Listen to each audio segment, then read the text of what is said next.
Extra Time.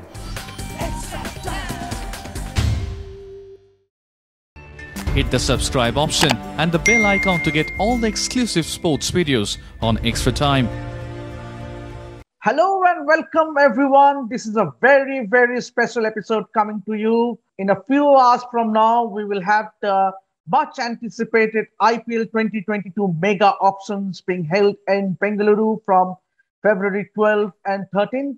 And with me, I have none other than the gentleman who made IPL auctions famous since its inception in 2008.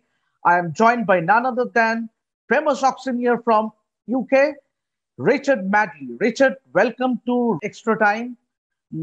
First up, I would just like to ask you, how do you look ahead at the IPL 22 mega auctions this time round with two new teams joining? Well, thank you very much indeed for inviting me to join you here. It's a dull and overcast day here in London today. It's wet, it's grey. I'm not sure how much cricket will get played, but it's always a pleasure to come back and talk to my friends and fans in India. And very exciting it is with a new format to the mega auction taking place this Saturday and Sunday. So two new teams. I think that'll definitely make it interesting. And two new teams who've never been to the auction before. So does that give an advantage to the 8 teams who've been going there for the last 14 years? I'm not sure. I'm sure they'll have been training for the auction. They'll have had some tactics talks. But I think there'll definitely be a different dynamic. And as the auctioneer, he's got more paddles to look for, a greater audience to interact with. So I think it'll add a greater dimension to the auction itself. Can you take us back to the first auction held in 2008? People hardly knew, anyone knew what was going on, cricketers being sold at a price. So can you just take us to the first auction that was held in 2008? Yeah, those were pioneering days for the IPL. Lalit Modi had dreamt up this concept of a new franchise-based world cricket tournament where he would attract players from all over the globe to come and play for a short 6-week window in India. And on that day, February the 20th, 2008, the Oberoi Hilton in Mumbai, the world of cricket changed forever. It was quite an extraordinary day. I look back now, and it seems like only yesterday, but on that day, things changed for, I think, the better. And I was just fortunate I was the person there with my gavel in hand, selling off the world's top cricketers. Talking about the auctions, can you talk us about the 3 most memorable auction incidents? I think the first thing that I would remember well was in IPL 3, when we had tied bidding. That was when the franchises came each with a restricted purse, and 4 of the teams all bid the same amount. They bid their full purse. They had, remember, it was US dollars then, they had $750,000 US dollars. And 4 teams all bid that same amount for none other than Kieran Pollard. So with 4-way tied bidding, we had to then invite sealed bids. The 4 teams who had bid the 750,000 were then invited to submit a secret bid in writing in a sealed envelope, and the highest bid would win the player. And I believe it was RCB, KKR, I think CSK, and Mumbai Indians. Obviously Mumbai Indians. And who won? That's history. So the Mumbai Indians secured Kieran Pollard, who's been a mainstay of the Mumbai Indians team since that day.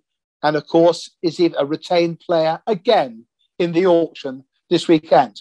So as an auctioneer, that was a first for me, tied bidding. As a former wicketkeeper, batsman myself, obviously it was a great honour, a privilege and a surprise to open the bidding for Mahendra Singh Dhoni in IPL 1 with a base price, I believe, of US dollars. And the bidding went at 425, 450, 75, 500, 550, 650. We went to $1 million, $1,000,001, $1,000,002, $1,000,003, at $1,500,000 for Mahendra Singh Dhoni, sold to the Chennai Super Kings. So those were two of the highlights. So, Richard, who, according to you, have been the most consistent among the franchise over the years when it comes to IPL auctions? You have watched the auctions, I'm sure, because now you've had a camera on me or on Hugh Edmeades, and then a camera on each of the bidding tables. So you've got to know the personalities of the franchise, and they've all got their own separate bidding style. Some are very reserved and very conservative and very well organized. So a team like Chennai Super Kings, I would say are highly consistent. I would say that the Rajasthan Royals have the shrewdest of the bidders in Manoj Badali. He really should be playing poker as opposed to bidding at the IPL auctions. And the Chennai Super Kings, the KKR. The KKR, we had a little bidding dispute back in 2010, I think it was, over Yuvraj Singh. In fact, 2014, and there was a bid of 10 crore for Yuvi, and the bidding was with the RCB. And you will hear me on the camera, I'm very clear that the bidding is with the Mumbai Indians now. It's against you, Chennai. I am calling out the bidding and the commentary so that somebody just listening to the auction without watching me knows where the bidding is. So the bid is 10 crore and it is with the RCB.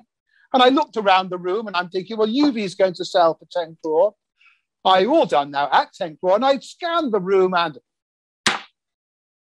my hammer came down. I was bidding. And at far right, backward point in cricketing terms, backward point on the boundary, the man holding the paddle for the KKR was bidding.